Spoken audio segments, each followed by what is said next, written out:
Yeah,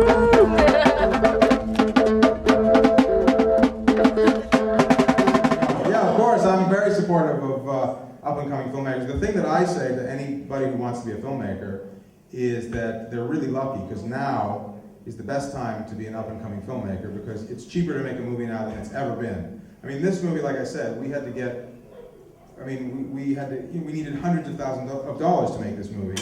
Now you can literally make a movie for free. I mean, this guy's got a camera on his shoulder. You can shoot a movie with that. You can edit it on a laptop. You can use, you know, everybody's got friends that they can have be in their movies. As long as the script is good and the acting is pretty good, I mean, you don't need any money to make a movie now. And the fact that more people aren't doing that is always shocking to me. What? And yeah, and YouTube, everybody's a distributor. You have worldwide distribution on YouTube or just on the internet in general. You can if I had YouTube and the internet when I was a kid making movies in my backyard growing up, man, I would have at least one fan in every country by the time I was 13. Yes. I want to know, are you a member of the DGA? If yes or no, what's your feeling on that kind of membership, like organizations like the WGA, UGA? I am a member of the DGA and the WGA and SAG.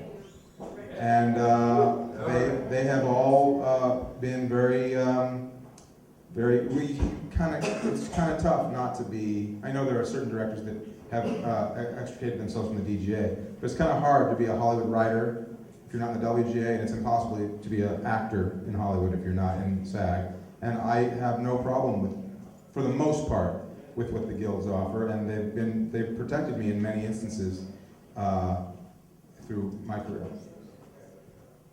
Yes, there was somebody who raised a hand up in the front here. Yeah. Going back to something you had said before, in terms of it being difficult for you to find a job after the completion of this film and yeah. been streamed and everyone that saw it, etc.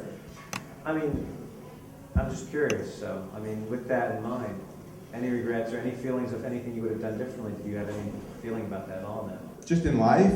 Well, in terms of how like that being your first feature, how that obviously you were very, I mean, it's a great movie, and I have a great deal of admiration for you and for the film, but I'm just curious from my own perspective, like, how do you feel about how much of an uphill battle that made it for you, essentially, to pursue, like, a legitimate career afterwards? Well, it's a double-edged sword. I wouldn't have done anything differently in making this movie. What I would have done differently if I knew a little more than I know now is I probably would have been a little more creative about the distribution of the movie. The movie was distributed by a small independent film company at the time called Gray Cat Films. They at that time had an indie hit with a movie called Henry Portrait of a Serial Killer.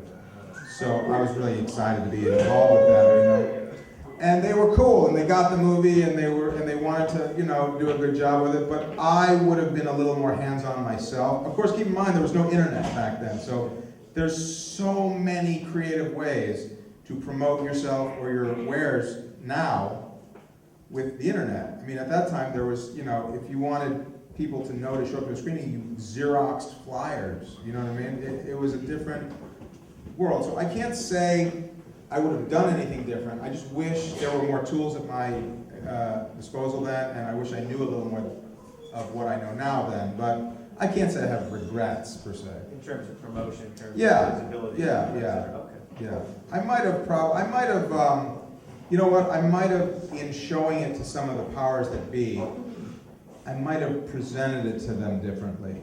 I might have said to them going in, like I was so confident that the movie would show people that, well, they'll obviously see that this is what I can do for $750,000. Imagine what I can do for $30 million, you know what I mean? But they didn't look at it that way. I would have probably said to them before they saw it, now this is going to be a weird one, but know that I did that as a conscious choice and I can do different kinds of movies too. I might have done that, but... More qualifying statement. Yeah, but who knows? I mean, maybe that wouldn't have helped either. I don't know.